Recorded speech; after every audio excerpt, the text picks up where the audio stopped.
What a time to be alive, Larry. We need the whole entire Biden family to be locked up now. How you doing?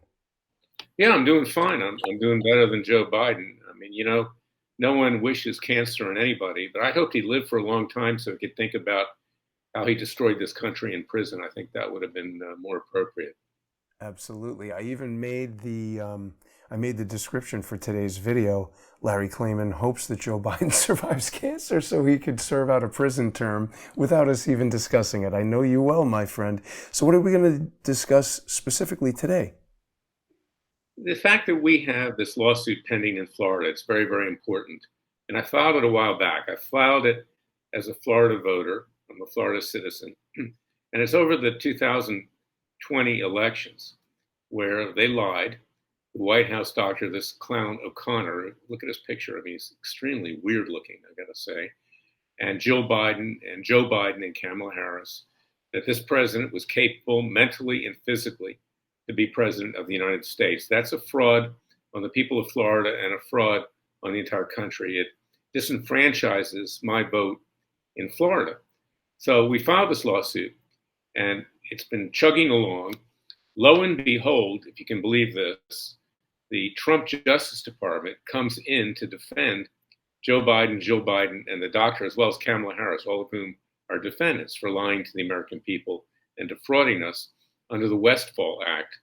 And the Westfall Act only applies if a government official is acting in his governmental capacity. Now, it's not your governmental capacity in a political campaign to lie.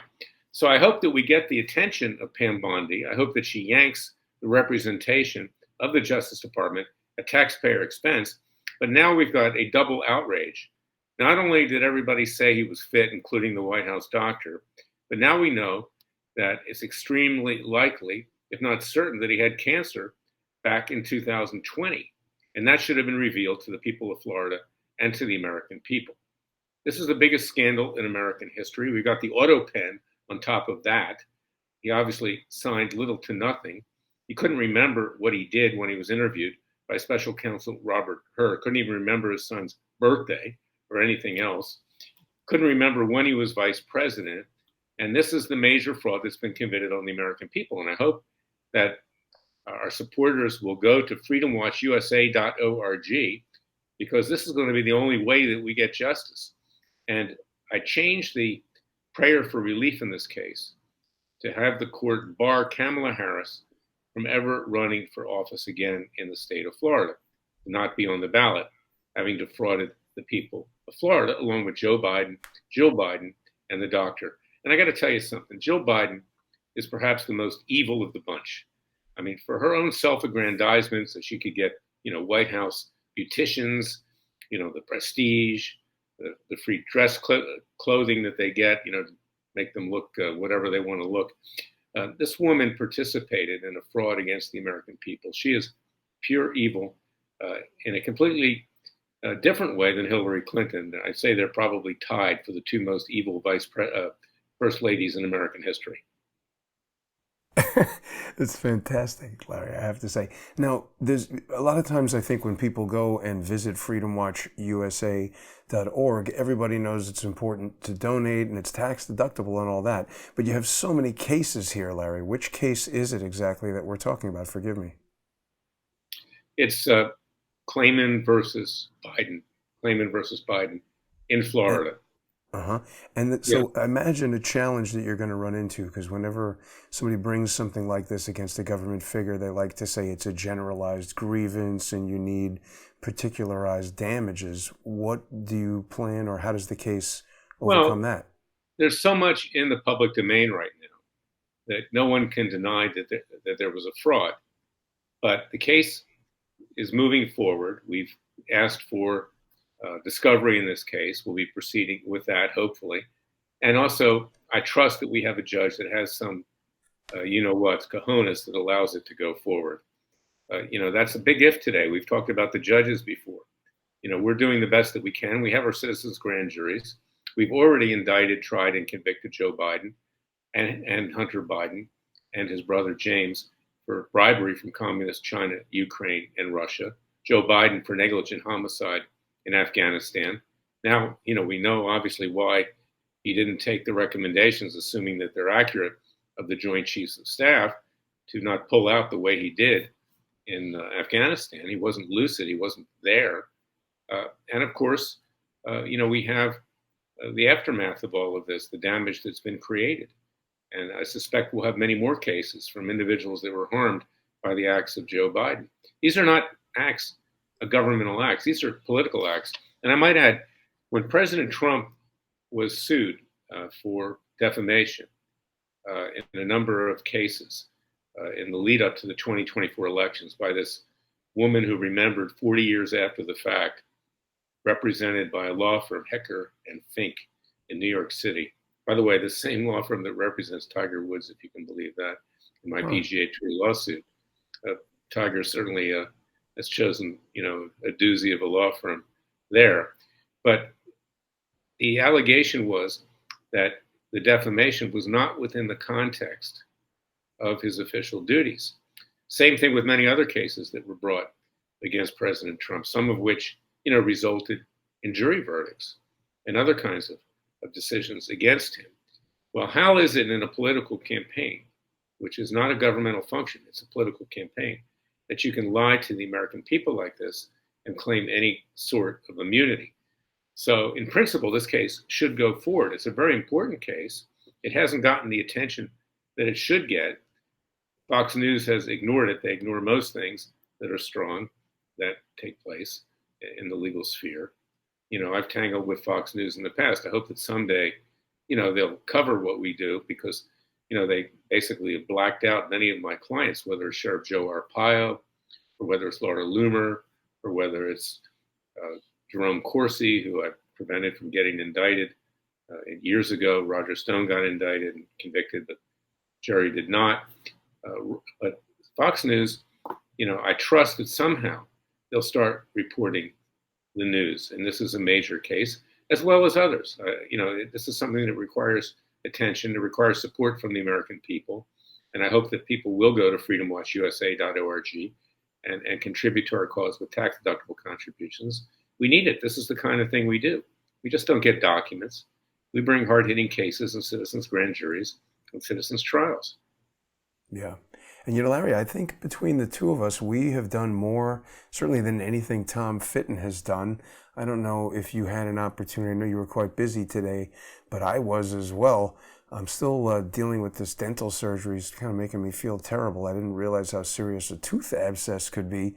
But I have been tangling with Jeb Booseberg, the Chief Justice there, the judge in the D.C. District Court. I basically forced him to docket my amicus curiae brief, and now he's doing all kinds of unconstitutional stuff. This guy's had 3 59E motions filed against him, and he suddenly decided that I need leave to file one of these. So I think what he's doing, Larry, maybe rises to the level of obstruction of justice, and I've attempted to contact Jeanine Pirro, who is now the interim U.S. Attorney in Washington, D.C., and certainly if she agrees with me, is there any reason why a judge could not be criminally charged with obstruction of justice if the facts prove that's what they did? Oh, certainly. So what happened was, Jason, you told me that your pleading was accepted by the clerk and docketed. So today there was an order that came out that said you need leave to file it?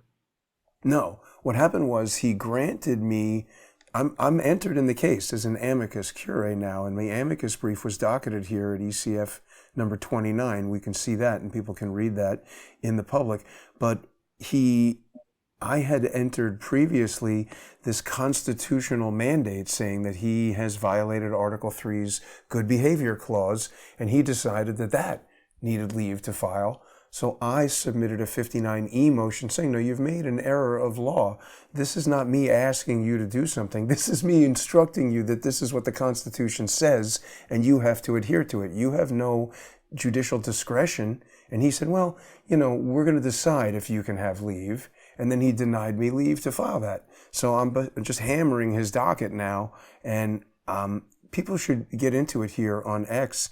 They can follow me on X at JG_CSTT,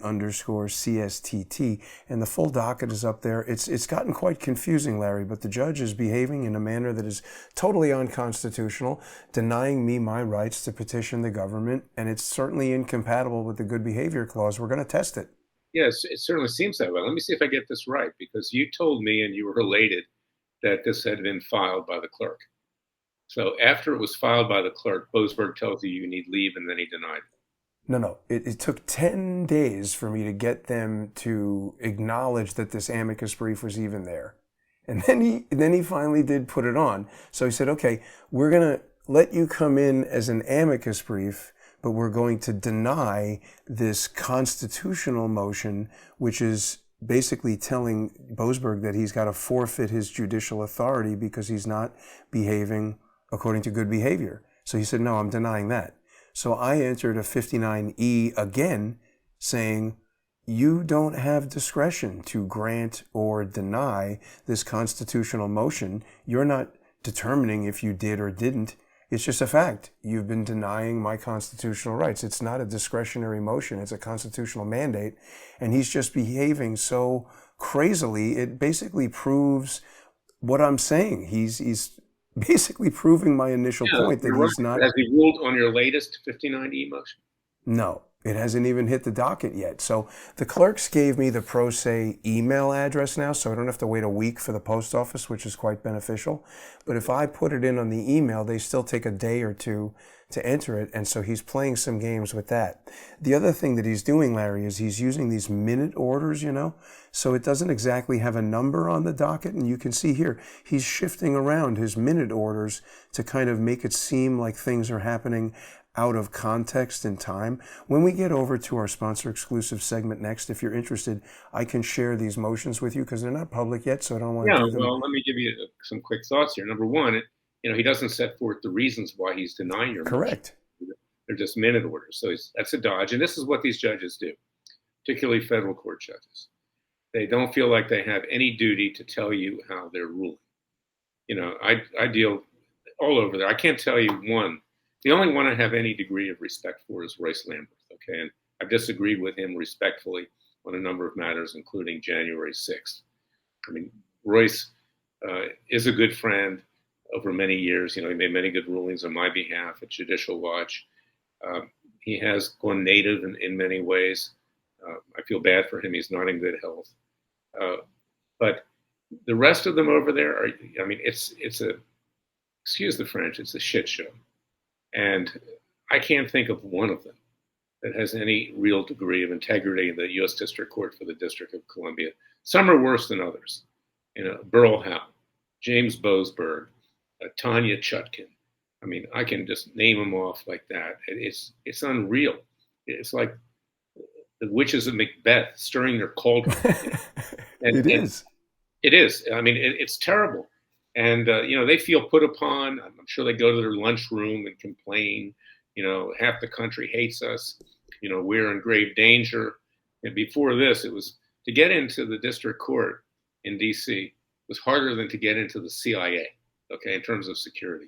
Wow. That's how much they love themselves. But in today's world, they actually have a point, and I don't wish them any harm, and I hope nobody does harm them. But same thing as with Biden. I hope they just spend some time in the clink. And think about it. Because, yes, they are committing crimes. They're violating their oath of office. They should be removed. And you've got the head of the House Judiciary Committee for 8 years, Jim Jordan. And I've said this many times. All he does is go on Fox News, rolled up sleeves, no jacket, Ohio State wrestling coach. He himself was involved in a scandal there. Maybe that's why he's timid over alleged sexual abuse of wrestling guys. Not him, but people that he apparently didn't take any action to enforce what was going on. I don't know if it's true or not. But the fact is, the guy's done nothing in 8 years to call one judge, one federal judge, up to his committee. Why he's head of the Judiciary Committee, is confounding anyway. He's not a lawyer, okay? Not that you need to be. but he's But done they nothing. never do anything with the judicial branch. It's really upsetting. So, Larry, I'm attempting to short circuit that, and I've introduced the Superman doctrine of law, in which I've literally said in this motion, just like kryptonite, Booseberg cannot resist the effects of constitutional failure, and he just has to leave the case. You got to ask him, how much will it take to make a decision in my favor? You know, Well, Larry, we got a little bit of a. regrettably, it happens more often than not. Why is it? Ask yourself this question: that we never find out whether judges have been bribed or not. I'm not saying that Boasberg was, but what happens? This happens in the real world. The FBI lays off them because they want them for convictions. They're buddy buddies with these judges. No one holds them accountable, but we're going to hold them accountable because, as you know, Jason, and you're going to be on the advisory committee, the board with other prominent people. You're an excellent investigator, and you have some really good ideas on how to reform the legal system. The Department of Judicial and Legal Accountability, a complement to DOJ. And we're going to make some waves. And we're not just going to recommend changes that should be legislated, in Congress. And whether Congress passes it or not, the American people will see what we're proposing, which is more than reasonable and in good faith. And they'll see just what a bunch of whores, with some exceptions, on Capitol Hill we're dealing with both Democrats and Republicans. The irony is that the three women representatives, Nancy Mace, you've got Congressman Luna from Miami, and Marjorie Taylor Greene. They're the ones that have the guts up there. The men just run away. They don't want to do anything that's strong. And this is what we're dealing with. It's a situation where this legal system has become so endemically corrupt. And the legal profession, I can tell you this honestly, as a lawyer, I'm the anti-lawyer, is the most corrupt profession in the United States and frankly worldwide. I've said this before, when a doctor makes a mistake, you find the syringe in your stomach. Okay, when a lawyer makes a mistake, it's covered up. You never know. Yeah, yeah. And then yesterday, talk about the legal profession. Kash Patel comes out and says Epstein committed suicide. I mean, they got to this guy. They got to him. And the guy looked so nervous when he said that. Yeah, he did. They thought they were going to off him. And Larry, I had a favorable impression of him up to that point. There's no way that Epstein committed suicide. Even a moron with IQ of 50 knows that didn't happen. Exactly. Just to put a little color on what you were saying, I certainly have no evidence that Boasberg has been bribed. But what I've been discovering, here's a mutual friend of ours presiding over the Muppet wedding of Leticia James. I don't know that it's as simple as bribery, and I'm not talking about Boasberg, but when it comes to her, for example, there seems to be a network of individuals who are involved in what essentially is beginning to look like the precursor to the subprime mortgage scandal. I've been investigating a mortgage that Leticia James and her father got in 1983, and this judge here, this is Cassandra A. Johnson. She is the first woman of color to preside over the surrogate court in New York and Queens. And oddly, her name appears on a case from 1982, even though she was not even born or perhaps a one-year-old baby. This judge is 43, and her name appears on a 43-year-old case that's directly linked. It's the application for administration in the probate case of the woman who owned the apartment that it appears, based on public domain evidence, that Leticia James and her father stole. And there's also a lot of evidence that Leticia James faked her father's death. That's why he's a Muppet. Joel tells me I have a tinfoil hat, but then again, he doesn't know about any of this evidence, apparently. And this guy, who's also a district court judge in the Southern District of Ohio, this is Thomas M. Rose, who coincidentally has the same last name as the decedent, which makes for a very clean-looking file, but I do not think that this person is related to the woman, and oddly, his name is absent from the probate case as the administrator. So there's a lot of details here, Larry, and again, I don't think it's as simple as somebody handing a judge $5,000, but I think people like Adam Schiff and this person are getting read into a network of complex theft. Yeah, I'm not suggesting that happened. There are many forms of bribery, and I use that term figuratively. These judges, these federal judges, get on the bench by and large through large political campaign contributions. They have to pay it back. And you can almost imagine how they're going to rule. I know 90% of the time how a judge is going to rule based upon who appointed him to the bench in one of these politically tinged cases. And that is not the rule of law. And we've said this before, Jason. I think before long, we're going to have to go to artificial intelligence, get rid of judges, okay? And I think we'll have robots on the bench making decisions. It certainly would be more just than what we have today. Rule-based, it would be. Honestly, it would be a great idea, Larry, at least at the lower level, to have that, to filter through cases, to prevent corruption at the outset of a case. I think it's not a crazy proposal at all. Now, here's the thing, Larry. We got a little bit of a late start today, so I think we're going to break now and head over to our sponsor-exclusive segment. People are going to be able to join us on your Substack page, of course, and I also want to encourage people to visit freedomwatchusa.org, make a contribution, keep Larry going with all of his cases. We got a lot of complicated stuff to do, but we'll be back in just a few minutes. People are going to be able to join us on Substack and Subscribestar and all of that. Stay with us, everybody. We'll be right back.